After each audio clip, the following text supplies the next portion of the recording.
Let us never tolerate outrageous conspiracy theories. Conspiracy theories. Conspiracy theories. They'll warn that tyranny is always lurking just around the corner. You should reject these voices. You are free to do as we tell you. You are free to do as we tell you. But I want to say one thing to the American people. It's a big club, and you ain't in it. I want you to listen to me. I'm going to say this again. They don't give a fuck about you. They don't give a fuck about you. They don't care about you at all. Outrageous conspiracy theories. Hello, everyone, and welcome to the Beard World Order. I am your co-host, Guillermo Jimenez, the tracesofreality.com. With me, as always, is James Corbett, CorbettReport.com. And on this episode, we're doing a little something different. We've got a special guest with us. Mr. Dan Dix of Press for Truth is here. Dan, welcome to the Beard World Order. How you doing, man? Very well. Thank you for having me on. It's great to be in the company of such wonderful beards. Well, thanks for being here, man. James, how you doing, man? I'm doing all right, and I'm glad that we were able to get someone in who does meet the requirement for beards. But I must say, Dan, I think your beard has been more impressive in the past. It seems like you're really shaving it tight these days.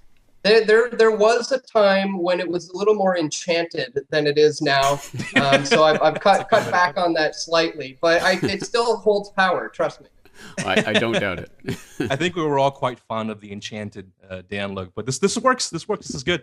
Good. All right, I guess we'll get right into today's topic, and sort of in keeping with the theme, the general theme of this show thus far. In our first episode, we talked about uncorking conspiracy and all that entails. And in our second episode, we covered the idea of meta conspiracies and conspiracies within conspiracies and all that fun stuff.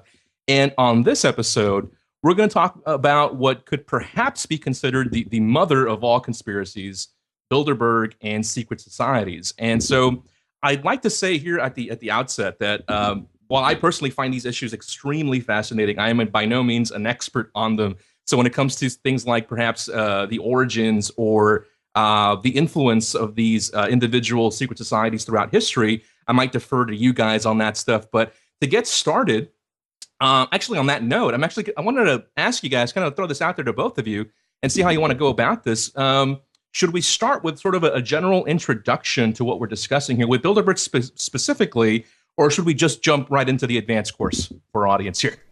I think we've got some advanced listeners, and if they want more on Bilderberg, maybe they could look at my Bilderberg, Why We Must Oppose Bilderberg podcast from this year, where I went into some depth about the origins of the group. But I think probably everyone out there is at least vaguely familiar with that. Yeah, they have an idea of what we're talking about. Excellent. Okay, so let's start this way then. So let's start with recent history. Just this past year, Bilderberg 2014, Copenhagen, Denmark. Dan, you've been covering this stuff actually for a couple of years now in person. So I wanted to get a sense from you, first of all, what took place this past year, maybe perhaps some key figures that were in attendance, your experience, of course, along with Luke Rudkowski and all of that happened with security and whatnot.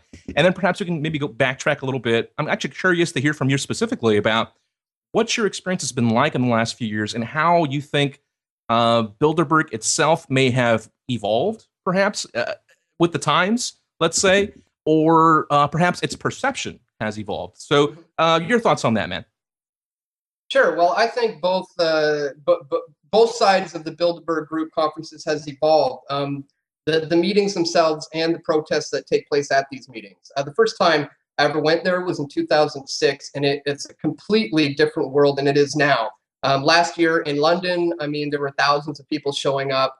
This year, it wasn't quite thousands, but there were still hundreds of people, but a huge, huge difference from back when I began attending in 2006. So that just goes to show the effect that we're starting to have, and that people are beginning to pay attention to this organization, and more people are starting to show up to these things. Now, as you said, on the other side of this, Bilderberg in recent years have even been forced to have to publish some of their information by putting it on a website. In fact, at this year's conference in Copenhagen, Denmark, I had a rare opportunity to confront the chairman of Goldman Sachs, Peter Sutherland. And when I asked him about the agendas that are being discussed there, he says, "Well, they're all published, my boy. They're all out there." And so that's an interesting video, actually. Myself and Luke Rudkowski, if you guys want to check it out, it's I think we called it Chairman of Goldman Sachs confronted at Bilderberg in Copenhagen or something. But we get into it in depth with him as well, and they kind of cowered and ran away from that one. And let me recommend that video as well. It is actually quite entertaining, but also, I mean, informative to watch the way that they attempt to try to engage with what you're saying, but really more as deflection. Although it was the person who was with Peter Sutherland, I can't remember who that was, who really attempted to engage you more in that conversation. But again, it was interesting to see the way they kind of dismissed what you were saying, because again, it's all open, it's all on the website now. Right. Yeah, exactly. The young gentleman there was from Ireland. I can't remember his name off the top of my head, but it was his first time ever attending. And I wanted to take the opportunity, because we'll get into this in this show, but I wanted to get into him with this fact that I happen to think that there's somewhat of an inner circle within the inner circle. You still have to get invited to these things. Not everybody who attends Bilderberg is necessarily aware of some sort of nefarious agenda or trying to set up this New World Order. So I kind of warned the young guy and said, just be careful, because the people who invited you here may be trying to scope you out and try to feel you out, see if you're going to be willing to play along or not. And that seemed to bother Peter Sutherland. That made him quite uncomfortable. But I took the opportunity to warn the young guy, be careful. I'm not saying you're doing anything nefarious. Some people are in there and they may try to corrupt you. So let's use that as a jumping off point for how to really start to scrutinize this, because I think it's important when we look at something like Bilderberg to apply the same institutional analysis to that we would to any other organization or grouping, because ultimately I think it functions in a similar way. And I think you point to what I have long taken to be the core operating principles of groups like Bilderberg, which is that they are, as G. Edward Griffin put it in a lecture I always go back to, rings within rings. I mean, this is the fundamental structure that they rely upon, and exactly as you say, there's 125 to 150 invitees to Bilderberg each year. I certainly don't think all of them are in on the agenda of the core grouping, and I don't think they all necessarily understand or agree with all of the things that Bilderberg talks about. And we often see people who are invited to the conference once and never again. I certainly don't think that makes them part of the inner group of the inner group. And the question, of course, is what is that inner group? And of course, with Bilderberg, we have an identifiable structure for that. We have the Bilderberg Steering Committee, which is the core group of 15 to 20 people who really do decide. They, for example, extend the invitations and get to decide who attends and who doesn't and what the agenda is. So quite clearly, just like any other institution, we can analyze sort of the structure of this and the way that it functions to try to identify where the power actually lies in that organization. And to a certain extent, that demystifies this, I think. It's not, some, hooded people in robes chanting around a fire or something. This is, isn't it? Although that actually does take place in other secret societies, which we'll get into. But in this case, I mean, it really does functions like any sort of, I guess you could look at it as like a mafia type meeting where you might have I'll go back to Dick Tracy because that was a formative movie from my childhood, where you get the mobsters come together at the table and they don't like each other necessarily. They have different sections of the geography carved out for their own turf, but they'll come together for the table to talk about how to divvy up that cartography and what have you. And I think that's one way of at least trying to look at what's going on at Bilderberg. And perhaps that gives us ways of looking at how to actually effectively counteract what they're doing. Because again, I don't think it necessarily serves our interest to point to someone who's been invited once and to say, you're the evil New World Order. Perhaps there is an actual opportunity for education of people who are potentially on the fringes of these groups, or for the public at large, that what we're saying is not necessarily that this is just a monolithic organization that itself is inherently evil, but that there are certain people at the core of this group who clearly do have an agenda. Interesting. That's an interesting way to look at it. Yeah, the competing agendas within the group, but generally the overall agenda is maintained as long as we have more for ourselves and less for everybody else. We're happy as long as we can divvy it up for ourselves. We'll debate about, how much you get and how much I get, but as long as, we're in this together, so to speak, I suppose that's the way it generally flows. I wanted to just kind of jump on that a little bit and then throw this to Dan, but that's kind of what I was trying to hit at. And that's what really is interesting me now about this more and more, the demystification of the group. And whether or not that's simply, I suppose, a window dressing in a way, or whether that is taking some of that power, so to speak, away from this group the fact that they do have an official website now, the fact that a lot of this is being covered now, even in the mainstream media and things like this. So, does that to either of your minds? But I want to hear from Dan first. Is that having any actual tangible effect on the way the group operates? You think, or is that just for show? Yeah, I think so. I think the days of when things being discussed around that table. Let's picture 120 people in that room sitting around that table. I don't think that necessarily that's when the major things get accomplished at Bilderberg. I happen to feel, now this is speculation, mind you, but we're kind of forced to have to speculate about these things sometimes, is that a lot of the things get done when a guy like Peter Sutherland takes a young man like this MP from Ireland and goes on a walk, or when a Henry Kissinger or a David Rockefeller takes somebody aside and maybe sits them down at the bar in between the meetings and has a little private chat. That's where we can. That's where the real power lies. And there's examples where we can see this in the Canadian connection to Bilderberg. At the meeting in 1996, there was Jean Chrétien, Alan Gottlieb, Paul Martin, and this is just a small example that all of these guys had something to do with signing various trade deals. For example, Chrétien with the NAFTA, Paul Martin with the SPP, Alan Gottlieb with all of them, the North American Free Trade Leaders Summit. Now, do these guys know that they're being involved in the setup of a future North American Union? Not necessarily, but they're all playing their roles and playing their parts. Maybe they do know, maybe they don't, but they may not understand even themselves how the dots are actually connected, but it's the inner core, it's the inner steering committee who know the true agenda, I believe. Well, okay, and so I think what we're identifying here is the way that the power operates in groups like these, and I think it sounds like we have a consensus on that it probably does function more as a result of a small group within the group who have that sort of power and the ability to function by basically compartmentalizing the rest of the group. And I think, yeah, I agree exactly with what you said, Dan. I mean, someone like a Chrétien or a Martin is a useful political puppet to have in a position of power to sign the treaties that need to be signed, and they may agree with what is professed to them as an ideology. Well, we need, more cooperation because of this, that, and the other. They don't necessarily know where this is going in the end, in the way that someone like a Rockefeller, for example, explicitly wrote about in his biography. If that is globalist, then I am a globalist and proud of it, or whatever he said. Yeah. So, yeah, exactly in that way. But I think then what we perhaps should be looking at is the way that this compartmentalization idea developed from the idea of intelligence agencies.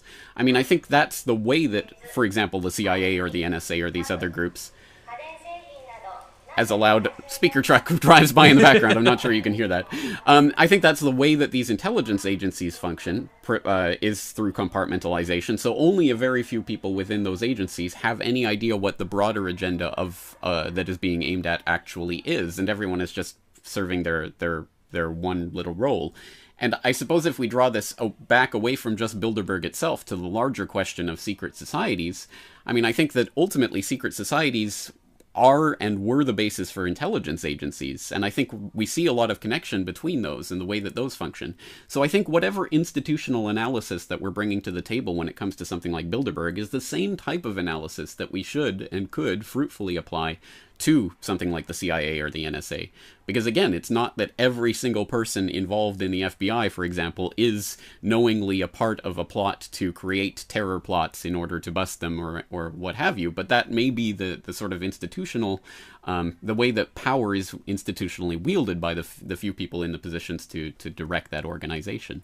And again, I guess I want to bring this back to what can we, on this side of things, fruitfully do to resist that, because again, these are the people who are in positions of power, both political power, like the Chrétiens and the Martins and what have you, and also the economic and financial power, which perhaps underlies the political power. Yeah, well, I think it's important to understand how this ties into all of it. Just like you said with the intelligence communities, if we want to take this back to as far as ancient secret societies, I mean, one of the most famous probably being the Freemasons.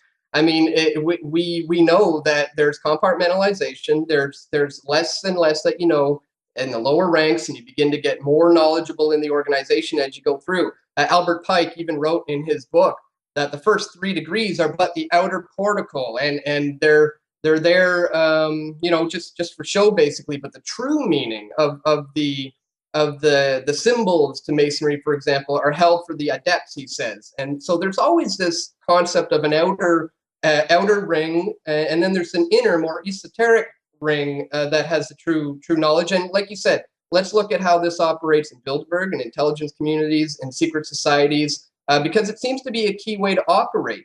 These conspiracies can't work when there's too many people being involved. So it's compartmentalization with knowledge at the top and less as you permeate your way down through the organization. Now, that reminds me of something I wanted to ask you, Dan. Actually, both of you said something that reminded me of a point that I wanted to raise before we move on from Bilderberg specifically. The issue of intelligence agencies kind of reminded me of this a little bit. And I had a conversation about this not too long ago with on the BFP podcast with Lee Camp, and he brought up something that sort of an obvious point, but I hadn't really considered it before. And that's I guess we already sort of touched on it, but that's the sort of information and technology age that we live in, and the fact that if, for example, the CEO of Google, say Larry Page or Eric Schmidt or whatever, if he wanted to set up a little chat with the Queen of Spain or something and a couple of their buddies, they could probably pull it off. They could probably set up some kind of secure video chat and do this, with technology these days. So, why? Even though, what I wanted to ask you about is being in attendance, and I know that most of the attendees that you've interacted with very much do not want to be on camera, let's say, or have their, they hide their faces and whatnot. But I'm wondering if perhaps the symbolic nature of all this, if perhaps even speaking of circles, this maybe more applies to that outer circle that we're talking about. If perhaps some of these guys don't get a kick out of this. I mean, why all this cloak and dagger shit if it's not really all that necessary? What do you think about that? Do you think it's, what do you make of it being a sort of symbolic thing for again, a lot of these guys who are maybe first invited probably get a thrill out of rubbing elbows with some of these inner cats? Well, I think you might be right about that, but I think that's not to dismiss that idea. I think that actually just bolsters the insidious nature of this, because I think to a large extent it probably is about that display of power and wealth and intrigue, and now you're part of the big club. And I think that can be used as a motivating factor in influencing some of these people who might be in positions to wield authority to implement the agenda. So I think there's probably something to that. I mean, as an institution, it probably does function by being that sort of elite, wow, you're part of the in crowd now. But let me raise my own kind of devil's advocate position here. Well, not my own, actually. I'm going to read from a post that was up on RT this year. It was an op-ed by Dr. Rosalind Fuller, who is lectured at Trinity College, Ireland, where I actually studied for a year. So there you go. Although I don't know this person. But she wrote an op-ed saying why Bilderberg is the least of your worries. And I'd like to solicit your guys' opinion on this. I'll just read a couple of paragraphs from this. She says, people are rightly concerned that business magnates and top politicians are conducting conversations like jobs, entitlement, and debt in private, along with challenges for Africa, which, considering the complete absence of African attendees, says a lot about whose challenges in Africa are going to be discussed.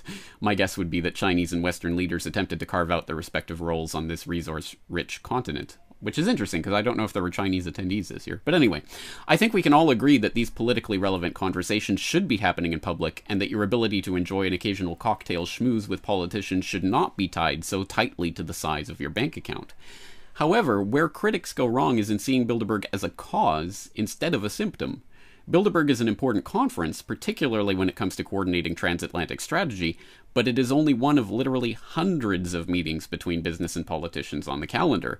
Most public international organizations like the UN or WTO invite thousands of non-governmental organizations to their meetings, and while they work hard to give the impression that these organizations are but the humble representatives of the slaving global proletariat, some of them are, after all, many, possibly even most, are offshoots of big business or government-financed strawmen. And then she goes on to give examples like the International Chamber of Commerce and other such things, which are institutions which are out there in the open and very obviously for the promulgation of certain business interests, and are the type of grouping that bring these powerful people together in meetings constantly throughout the year. As she says, hundreds of meetings throughout the year of this sort take place.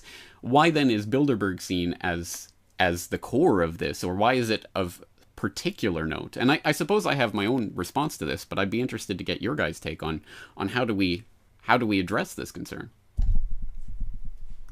Well, what I think is interesting about how a lot of these groups operate, going back to everything we've just said, is a lot of times it's all about order out of chaos.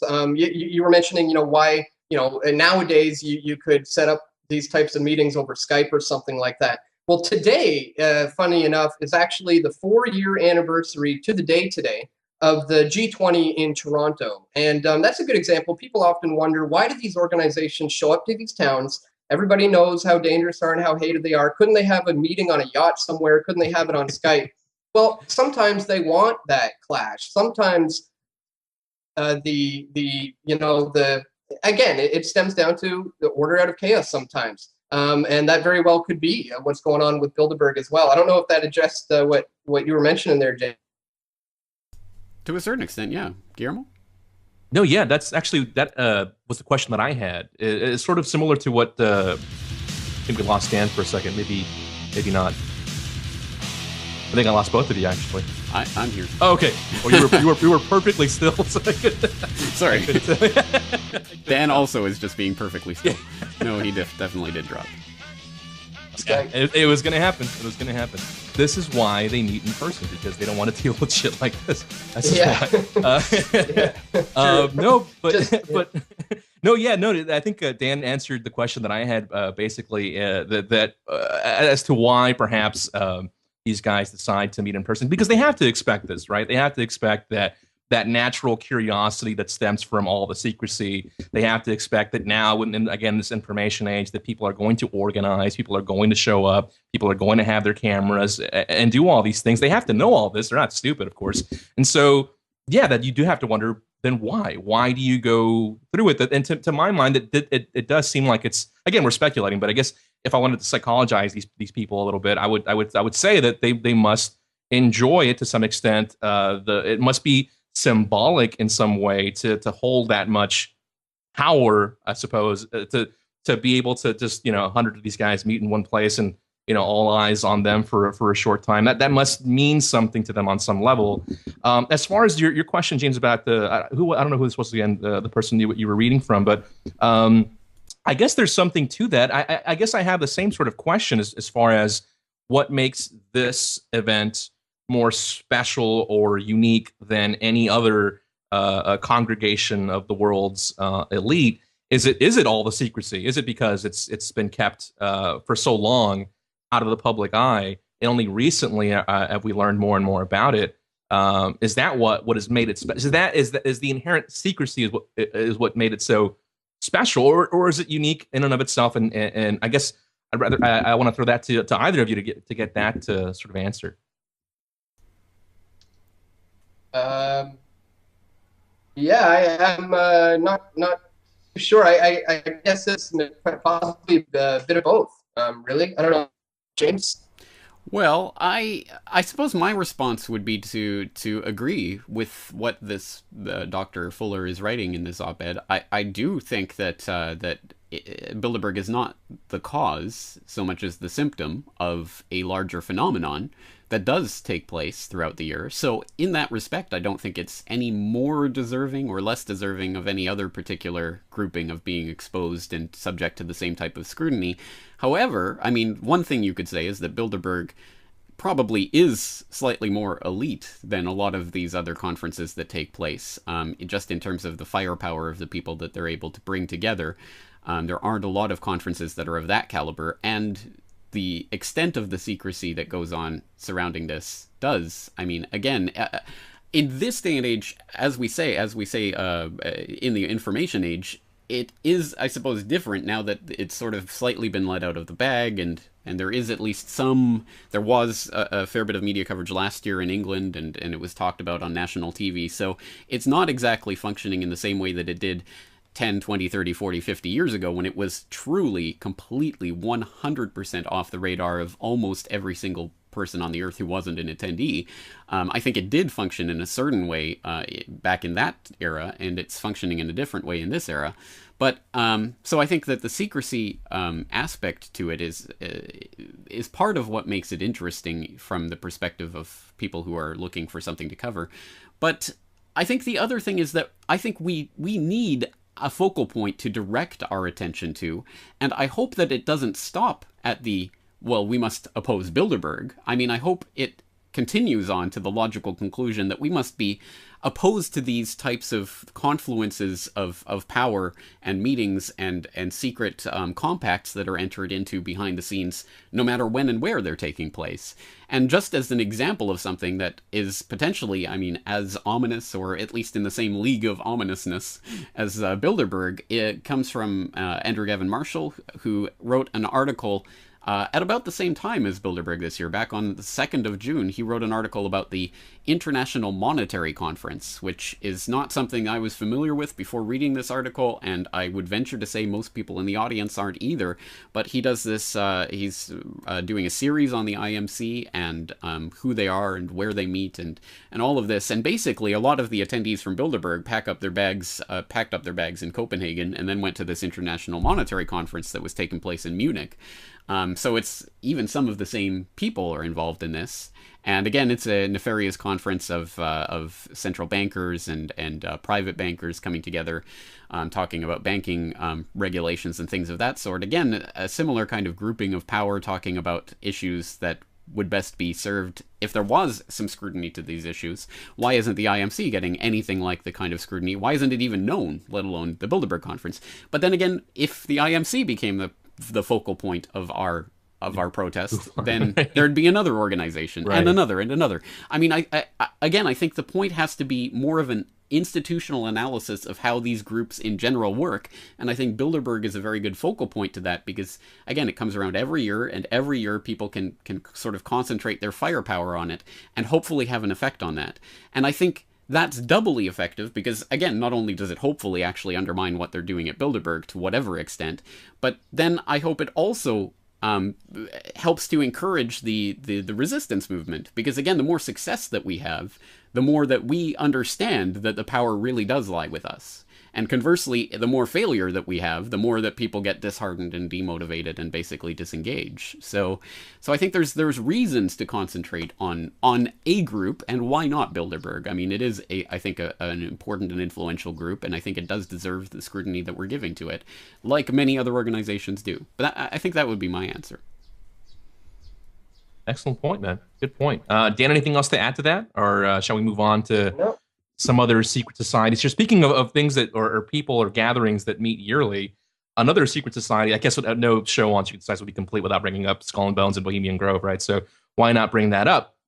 And I believe, and this is to your point, James, about the focus on Bilderberg rather than other gatherings. I haven't really read much of anything about Bohemian Grove, and I believe the gathering is already underway. I think it's a part of it happens in early June, and another part of it happens in early July. And I wanted to get maybe some general thoughts from either of you about this, somewhat secretive gathering. It's still fairly secretive, although many of these things, again, just because of the nature of information these days, are more accessible to the public. But yeah, generally, and then we'll get into some specifics. But maybe Dan, let me get your thoughts on the Bohemian Grove. What do you think about that, man? Sure. Yeah, well, it's important to pay attention to all these groups, just like James was saying. And, when you have an organization like Bohemian Grove, where these same people, we sometimes refer to them as a triple threat or quadruple threat, where they're Bilderbergers, CFR, Trilateral, IMF, they're all these guys. When you find that they're going to things like Bohemian Grove, and then you look into what sort of things do they do there, what sort of things go on at Bohemian Grove, it's incredibly eye-opening into a much bigger agenda about this whole New World Order agenda. It really opens up a bigger picture when you see that these guys are actually involved into some very occult, ritualistic ceremonies that take place there, namely the cremation of care, where an effigy of a body is placed on the altar in a fire, and it's consumed. It's called the cremation of care. and it's burned in front of on an altar in front of their god, which they refer to as Moloch. And the cremation of care, I think, is symbolic of almost killing off your God-given conscience and showing that you're willing to do something like this in order to give way to the cares of the world. And I think, I always looked at Bohemian Grove as like an Illuminati summer training camp, where they kind of test you out if you're willing to do some of the darker side of things, some of the occult things that are involved in the New World Order agenda. So it's kind of like a training school for that, and kind of testing the waters to see who's going to be willing to play along and dabble in the darker arts of the New World Order agenda. James, your thoughts, man? Come on, Dan. It's just kind of a frat boy spring break for the elderly jet set. I mean, this is nothing nefarious. No, this is. I mean, Bohemian Grove specifically is an interesting example of that phenomenon of how we can become normalized to ideas that beforehand would have been really, really hard to even accept. I mean, I remember the first time I heard the concept that there were, literally high-ranking politicians, including presidents, who, meet in the woods and do these occult rituals. I thought, what a ridiculous, that's so ridiculous. I can't even, that just couldn't possibly happen. And then you see the footage that was snuck out of there, and the first time I encountered that, it was crazy. I'm like, I can't believe this actually happens. And now, fast forward several years, and I'm like, oh yeah, I'm Bohemian Grove. Yeah, they do that every year. So there is a process of normalization that goes on with that. Yeah, it's not that important, really. When perhaps it would serve us well to maintain some of the initial reaction that we have to this.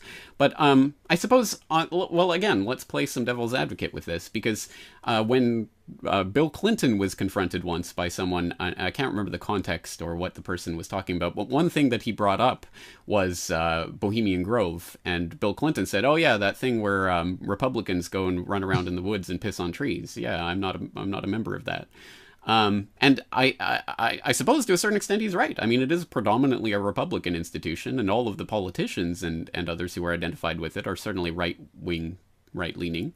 There aren't any high-ranking Democrats that I know of. Certainly all the presidents that have been associated with the Republicans. So maybe this is just a kind of a political kind of left-right thing. Maybe it's nothing to do with, some sort of overarching agenda. I'm not necessarily making that argument, but I'm sure that someone who's trapped in that left-right system could make that argument. So what would we say to that?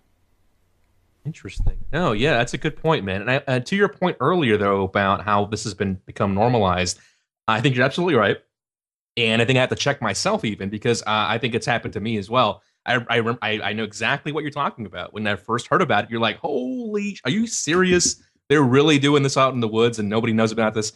And nowadays, yeah, it does seem like, well, okay, is this really a Luciferian death cult, or are these just a glorified elitist douchebag summer camp, as Dan was saying earlier? And again, I wrote a little tongue-in-cheek brief article on this last year when I heard that Conan O'Brien was in attendance. Conan O'Brien worships Moloch? Question mark, really? I thought that was really strange, and it made me question both Conan O'Brien, first of all, what is he doing at Bohemian Grove? But it also made me question the club itself. And it made me, for a second, I thought to myself, well, okay, is this really the Luciferian death cult that I've always thought it was?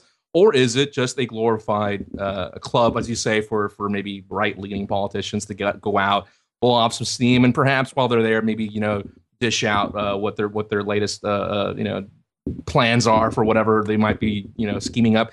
But yeah, I think both of you made a good point about this, and I have to check myself, because it was really, really creepy the first time I heard about this. The cremation of care, of course, though, as you mentioned earlier, James, the black cloaks, all of that is present there, and it is something that I guess we should not just brush off as something innocent. So, Dan, your thoughts on that, man? Well, when we see that similar things happen in other organizations, societies like Skull and Bones, and Freemasonry, a lot of ritualistic ceremonies, and these types of things go on in other organizations.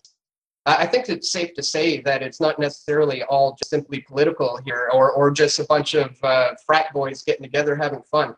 When we're seeing this all across the board, I think it's evident that there's a bigger picture at play here, and that it's not necessarily completely all about money and power, although that's a large part to do with it. But a lot of these guys who are running the show, they have all the money. They print, they make the money. They have all the power. I think this agenda sometimes goes beyond money and power. And when you see that these guys are interested in the occult, maybe that means that there is actually something to this. These are very smart, intelligent people who have gotten to where they are for a reason. So I think there's definitely something to it, as opposed to just a bunch of frat guys getting together. Especially, like I said, when you see it all across the board in different secret societies, it's evident to me that there's more than what meets the eye here, and that what we can see with our eyes. Let me see if I can chart a middle ground then between those two positions. It's not just drunken frat boys, and it's not necessarily they're opening an interdimensional portal to the netherworld or something. Maybe there is something in between that, insofar as you're right. These are intelligent people who have come to positions of power because they are brutal and ruthless, mostly, but also because they're not stupid people. I mean, these are people who have spent a lot of time trying to understand and trying to use systems to their own advantage, and have been successful in doing so. So I think we have to take the types of rituals that we know they engage in seriously, at least to the extent that this is not something that just kind of came about by happenstance. But I think what this might indicate might be that again, a sort of fundamental understanding of human psychology, and that humans, like ourselves, sitting here on the outside speculating about groups like Bilderberg and others because they're secretive, it provides that kind of mystery, which it hooks us in, it entices us. And I think that psychology is something that's played on with the occult. So one thing we could imagine, at any rate, again, this is speculation, but one thing we could imagine is that these types of groups fundamentally operate like I imagine secret societies always have for thousands of years, and like intelligence agencies do today, by always providing people with the idea, there's something going on here, and you don't quite have access to this knowledge, but maybe if you play the right cards, you can get closer to the sort of core understanding, and we'll let you in on the mysteries, which of course is explicitly how Freemasonry works with its degrees, and maybe you can work your way up to the 33rd degree, and all secrets will be revealed. And similarly with these types of occult rituals, it might be more as a psychological tool to impress these people who might be invited into, you're on the outer fringes of the inner circle. Do you want to get into the inner circle and, harness the true power of Satan, or whatever they're trying to offer these people? And I think that, I see that the occult aspects of it, potentially at least, again, this is speculation, but functioning in that manner as sort of basically a psychological leverage tool over people. Because again, exactly like the shamans thousands of years ago would, stop the snake god from swallowing the sun because they know when the eclipse is coming and they know when it's going to end. It's a powerful thing. If you just have more knowledge than the other person, and you can convince them that knowledge provides you with some sort of access to the spirit world or whatever, it's a powerful tool and a leverage that you can use to further increase your control over other people. Not to mention the brotherhood. A lot of these are referred to as a brotherhood, and just having a common brethren. Knowing you can go world and enter another country in another particular building and have somebody there who has been indoctrinated or believes the same things that you do, probably gives them a sense of it's kind of like you said earlier, like a mafia, like a family, like you're really, really a part of something that's bigger than what you are. So you're right. I think a lot of it is psychological, grabbing them psychologically as well. Yeah, that's a good point. Yeah, and I guess in that sense, and that's how it resembles that fraternity that we've been kind of tongue-in-cheek referring to, that sort of brotherhood that these guys are bonding as a sort of special union, and they can rely on each other. And of course they do. Of course, this is something we can observe in business and in politics, the way favors are delivered to work your way up the ladder. A lot of this has already been pretty well documented. I wanted to ask Dan something. This is kind of an aside, but it's still related. Because we mentioned earlier how you were attacked, I guess, by security at Bilderberg. Not the first time, of course, and not that long ago. You were thrown out of CPAC for trying to interview Newt Gingrich. Newt Gingrich, of course, very famously attendee of Bohemian Grove. Curious what you make of that, man, and if that had anything to do with you being thrown out of that joint. Yeah, it's funny enough. I almost forgot all about the fact that I was in line to confront Newt Gingrich on the fact that he attended Bohemian Grove.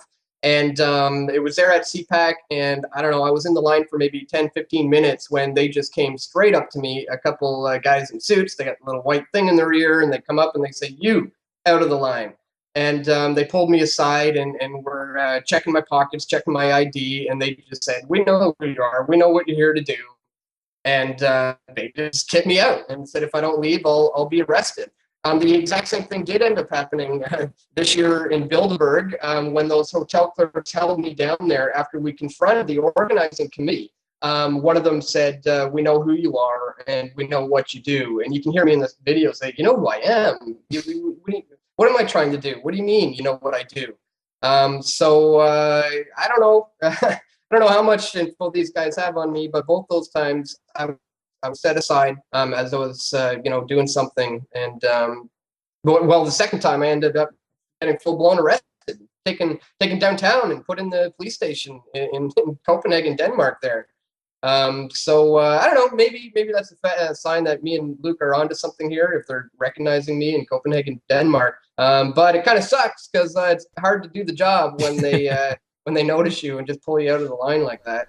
Well, Right. Well, let that be sort of a reminder to the audience that when there are as few of us as there are who are vocal and out there and in front, really vocally opposed to Bilderberg and putting our names and our faces out there, yeah, I would be surprised if Bilderberg security did not know about you and Luke and other people who are there year after year.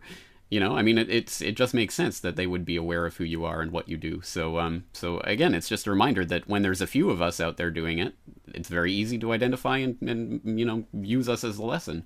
When there are hundreds, thousands, tens of thousands, it would be impossible. And again, it's that question of reaching that critical mass. But again, let's bring this back then again to what we can do to oppose these types of groupings, because this is something I always think about, is what is the actual solution to these types of things? Because I don't know, I'm not going to speak for you guys, but I assume, I think we probably all agree with the voluntaristic principles that whatever voluntary associations people want to enter into, as long as that doesn't involve the use of fraud or force and aggression on other people, is fine. I'm not going to tell other people how to live their lives.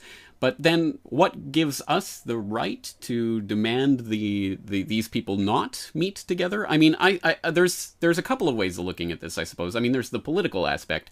We may not agree with the political groupings that exist or politics as it exists, but it exists. And as these people are elected representatives, then yes, I think the public certainly does have a right to say who and when and how they should be meeting and conspiring with people in positions of power. But going beyond that, I mean, when we look at something like a Skull and Bones or even a Bohemian Grove, I mean, these are organizations where it's just people who are coming together to relate to each other. So what would we do to stop that from happening? And you could look through history. I mean, there was the Anti-Masonic Party, which was the first third-party grouping in the United States. It really started the party system in the United States as we know it today, and party platforms and nominating conventions, and all of that resulted from the creation of the Anti-Masonic Party, which was an entire political party that was brought about explicitly because they wanted to get rid of Freemasonry.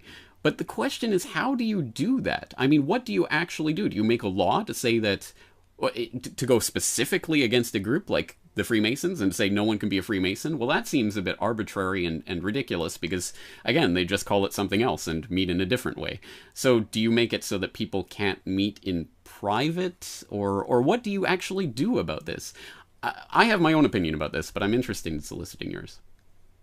Well, I think global non-compliance is the answer. It's not about projecting will onto others. It's just simply stepping out and saying, I'm not going to take part in this system. And there's a lot of different ways that people can do that on the individual level. If you want to really affect this thing, the best way is to lead by example, and hopefully others will follow your example. And there's a number of things that people can do on the individual level to step outside of the system and to just not comply with all of the things. Namely, I think one of the biggest ones, and maybe the most difficult for a lot of people, but probably the most important, is to get out of debt. Is absolutely key. I think when you have mortgages and a line of credit and multiple credit cards, and it's getting really bad these days. Some people are up to their neck in debt.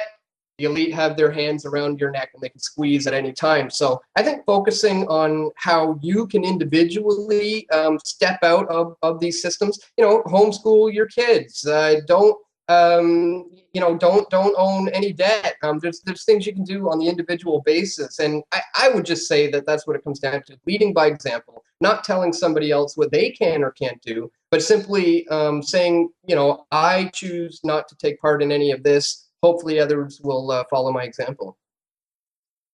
Yeah, good point, man. And I agree with Dan on this as far as what we can do individually and collectively as a response to these things. And I think just to go back to what we were talking about earlier, it's a really good example of how it's having an effect. The fact that you were accosted a couple of times now because they said to you directly, we know who you are, we know what you're doing. It's an example of how what you, James, to your example too, about how the part of the power is that secrecy. It's part of that shaman-like, as you were saying earlier, that power that they wield comes from that. And so when that is removed, part of that power is removed with it. And so, and I know I was saying earlier that some of these guys must get off a little bit on hiding from the camera and whatnot. But I think generally, I think it is true that by removing that power, by shining the spotlight, by putting a camera in their face, that is in itself having a tangible, observable effect. Also, as far as your point, James, earlier about the need for some sort of law potentially, and I don't know the specifics of it, so I can't speak about the details, but I think there is a law on the U.S. books anyway, the Logan Act, right, of course, about meeting, I don't know if it's in secret or what, but meeting with other world leaders and whatnot.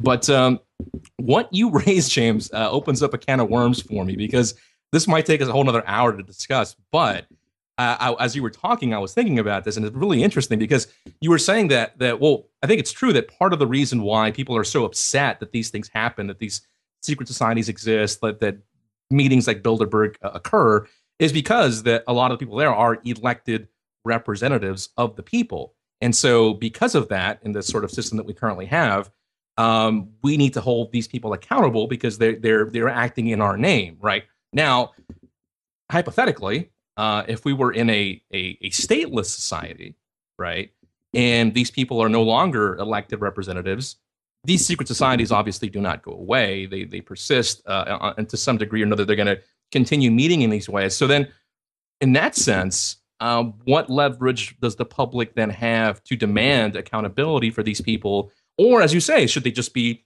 left alone to their own devices? After all, they're organizing voluntarily and meeting, even if it's in secret. What right would we then have to tell them to do, or what to do, or what not to do? So I wanted to throw that back to you because I'm actually curious about this. What do you think about that? Actually, I think what Dan said perfectly answers what you're saying, because in the free society, in a stateless society, it would precisely be our individual choice to for example, buy from company X, or to contract with bank Y to make a deposit or what have you.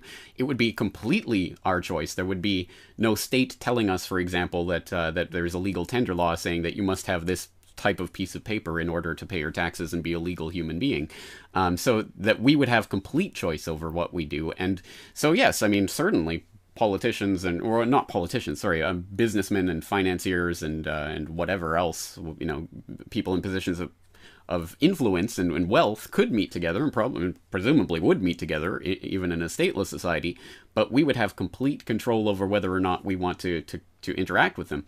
I suppose the operative part of that would be secrecy, because again, if these people are doing this in secret in a way that no one even knows about it, then that's I suppose a type of fraud being perpetrated on a public that would presumably need to know about what's being done by these corporations in order to decide whether or not you want to contract with them. But again, ultimately, so I think really my response would be the combination of what you two guys talked about. So first of all, I think exactly right. It is about what we can actually do about this, and that really is in terms of what we can do to get off of the system that they use to wield their power over us, which is exactly, it's debt, it's control of education, it's all of these things that they do have control over, that we can actually make an active choice to comply with or to find ways around. And then also, yes, if they function by secrecy, if secrecy is so important and vital to what they're doing, then clearly the exposure of what they're doing is in itself an answer to what they're doing.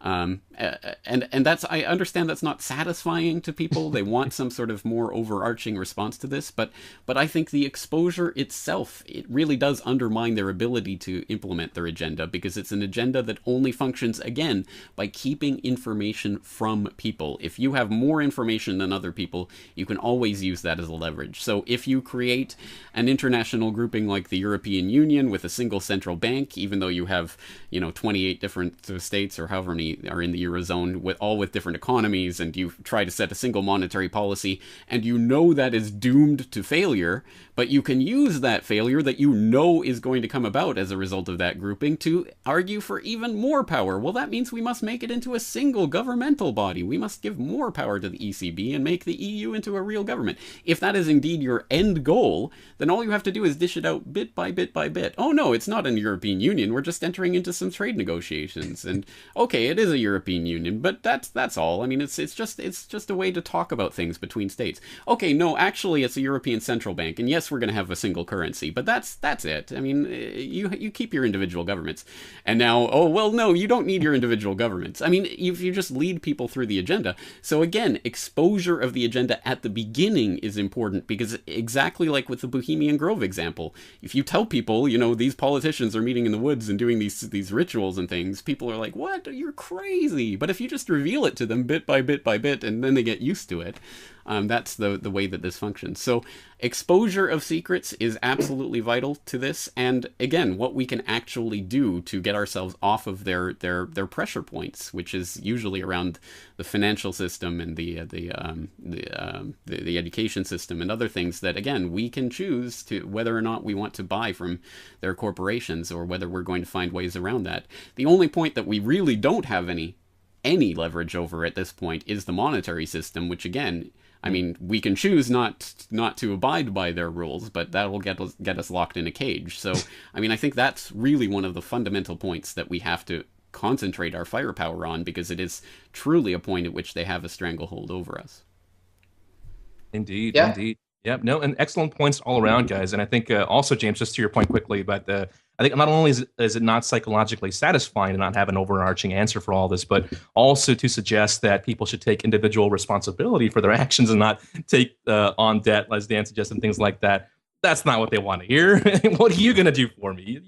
I don't want to. That sounds like a lot of work. I don't know about all that. But and just to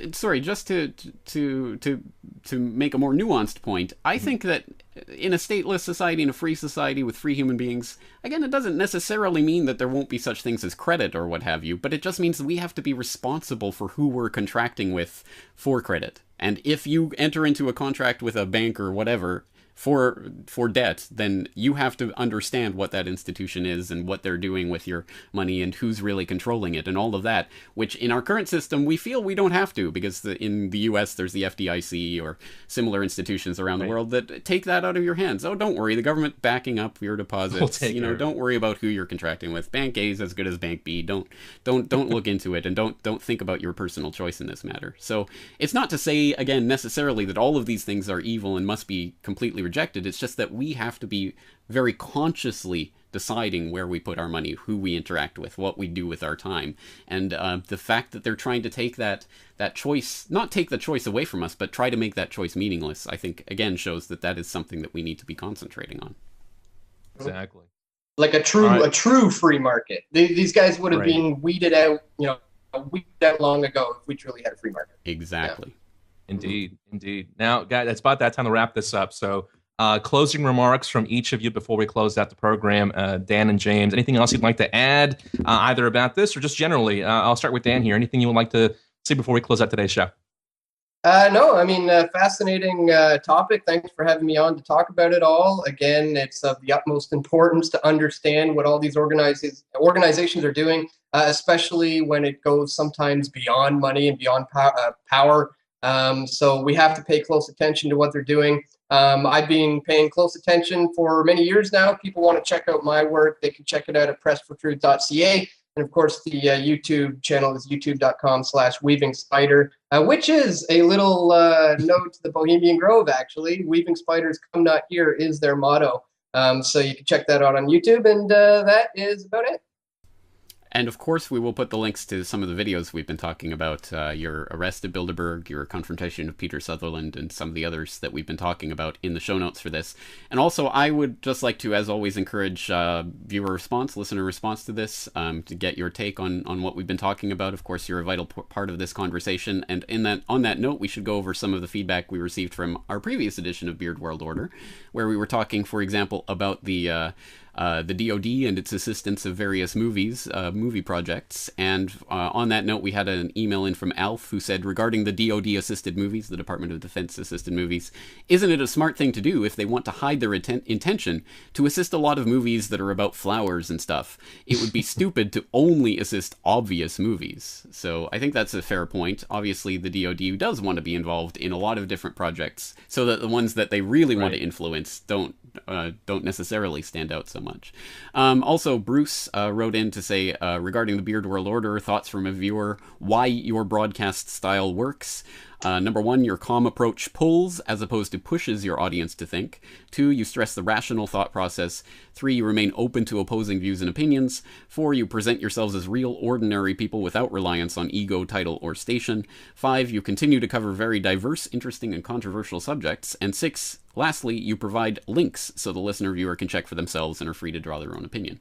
So thank you very much for that, Bruce. And finally, we had in from Jason regarding Karate Kid 2 and the Department of Defense and Okinawa.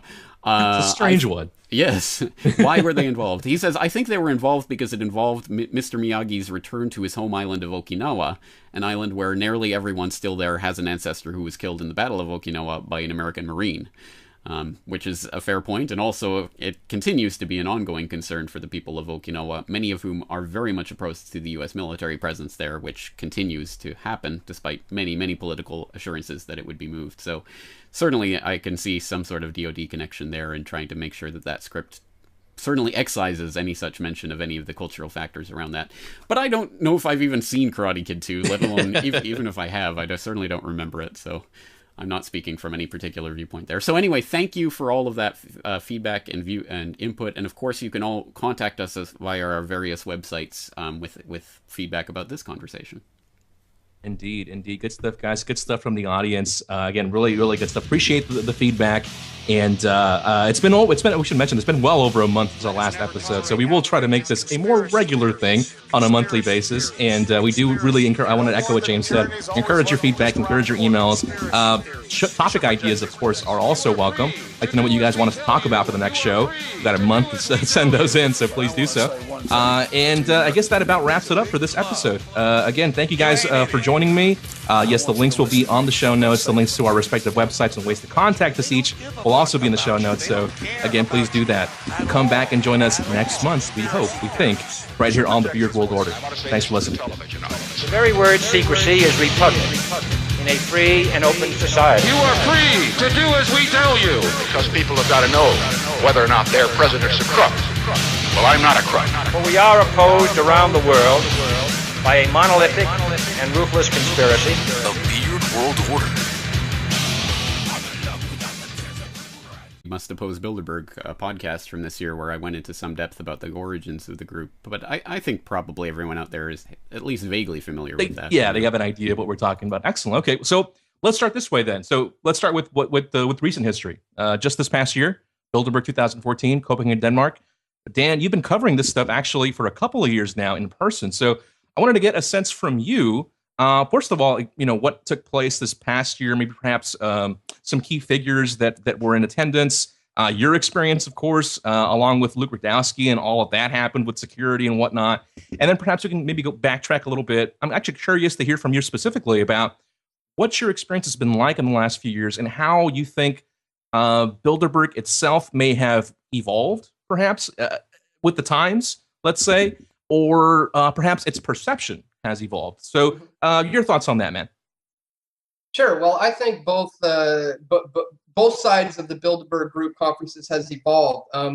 The meetings themselves and the protests that take place at these meetings. The first time I ever went there was in 2006, and it's a completely different world than it is now. Last year in London, I mean, there were thousands of people showing up. This year, it wasn't quite thousands, but there were still hundreds of people, but a huge, huge difference from back when I began attending in 2006. So, and it is now. So I've cut back on that slightly, but it still holds power, trust me. I don't doubt it. I think we were all quite fond of the enchanted Dan look, but this works. This is good. Good. All right, I guess we'll get right into today's topic, and sort of in keeping with the theme, the general theme of this show thus far. In our first episode, we talked about uncorking conspiracy and all that entails. And in our second episode, we covered the idea of meta conspiracies and conspiracies within conspiracies and all that fun stuff. And on this episode, we're going to talk about what could perhaps be considered the mother of all conspiracies, Bilderberg and secret societies. And so I'd like to say here at the outset that while I personally find these issues extremely fascinating, I am by no means an expert on them. So when it comes to things like perhaps the origins or the influence of these individual secret societies throughout history, I might defer to you guys on that stuff. But to get started, actually on that note, I wanted to ask you guys, kind of throw this out there to both of you and see how you want to go about this. Should we start with sort of a general introduction to what we're discussing here with Bilderberg specifically, or should we just jump right into the advanced course for our audience here? I think we've got some advanced listeners, and if they want more on Bilderberg, maybe they could look at my Bilderberg, why we... That just goes to show the effect that we're starting to have, and that people are beginning to pay attention to this organization, and more people are starting to show up to these things. Now, as you said, on the other side of this, Bilderberg in recent years have even been forced to have to publish some of their information by putting it on a website. In fact, at this year's conference in Copenhagen, Denmark, I had a rare opportunity to confront the chairman of Goldman Sachs, Peter Sutherland. And when I asked him about the agendas that are being discussed there, he says, "Well, they're all published, my boy. They're all out there." And so that's an interesting video, actually. Myself and Luke Radowski, if you guys want to check it out, it's I think we called it Chairman of Goldman Sachs Confronted at Bilderberg in Copenhagen or something. But we get into it in depth with him as well, and they kind of cowered and ran away from that one. And let me recommend that video as well. It is actually quite entertaining, but also, I mean, informative to watch the way that they attempt to try to engage with what you're saying, but really more as deflection. Although it was the person who was with Peter Sutherland, I can't remember who that was, who really attempted to engage you more in that conversation. But again, it was interesting to see the way they kind of dismissed what you were saying, because again, it's all open, it's all on the website now.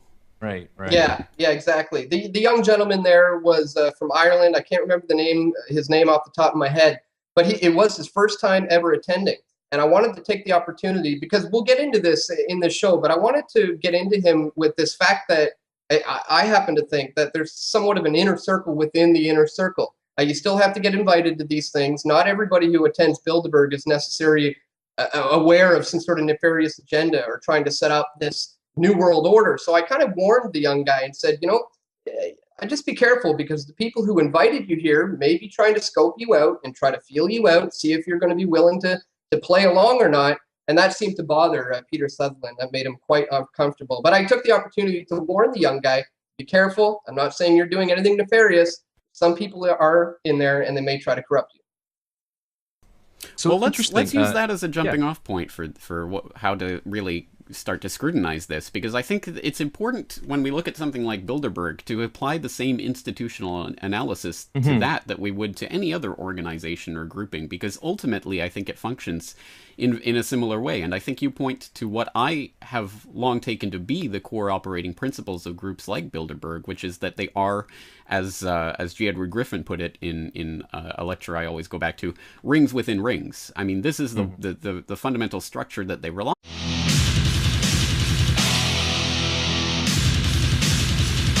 Let us never tolerate outrageous conspiracy theories. Conspiracy theories. Conspiracy theories. They'll warn that tyranny is always lurking just around the corner. You should reject these voices. You are free to do as we tell you. You are free to do as we tell you.